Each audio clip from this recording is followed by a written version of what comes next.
자, 이번에는 물건 하나 보이겠습니다.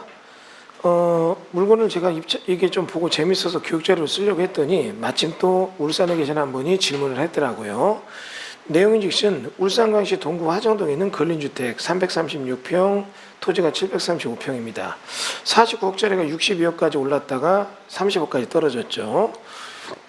그러면 고시텔이 있고 건물이 이렇게 파크랜드가 있는데 건물이 이렇게 지어져 있고 건물은 거기서도 나름 으뜸 메인이 될 만한 건물이고 뭐 노래타운도 있고 오렌지 PC방도 있고 그런 대로 수익도 좋은 건물인데 건물 위에는 좀 오래됐네요.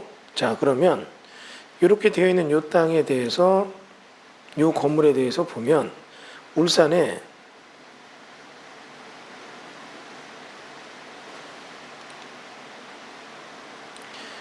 여기 보면 울산 풀하우스 고시텔 되어 있습니다. 자, 지금 보시는 바와 같이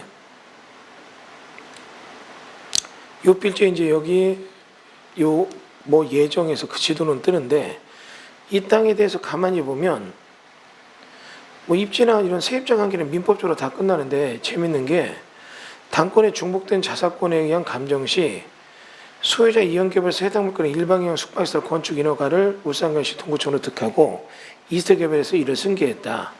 기존 건물 7층 부분은 증축되었는데 기존 건물 신축 시점과 얼마 차이가 없고 면적이 미비한 점을 고려해서 그냥 기존 건물에 포함했음. 자, 1회 800 공부상 근린생활시설 단독 위락 판매시설 기준 시점 현재 일부 공실임 써 있는데 이 사건이 진행되다 변경돼서 이거로 재진행되고 있다. 이런 얘기 나오고 있죠. 그럼 여러분 민법적 얘기는 좀 빼놓고 일단 우리 포인트만 잡아볼게요. 이 건물에 지금 현재 감정 담보 잡을 땐 6층이었는데 7층이 증축됐다면 이거는 주물과 종물 개념으로 담보에 없었지만 7층 증축된 것도 경매 감정에 다 넣어버렸다는 얘기입니다. 근데 재밌는 거는 여기에 보면은 뭐가 있습니까?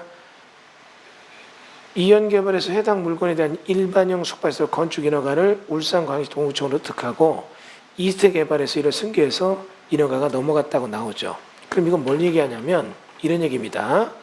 요거에 대해서 제가 해석을 한다면 딱 두 가지로 돼요. 첫 번째는 여기 보면 기존 건물이 이렇게 있지만 여기에 대해서 이렇게 해서 여기를 부시고 건물을 짓겠다고 건축허가를 냈다는 얘기예요.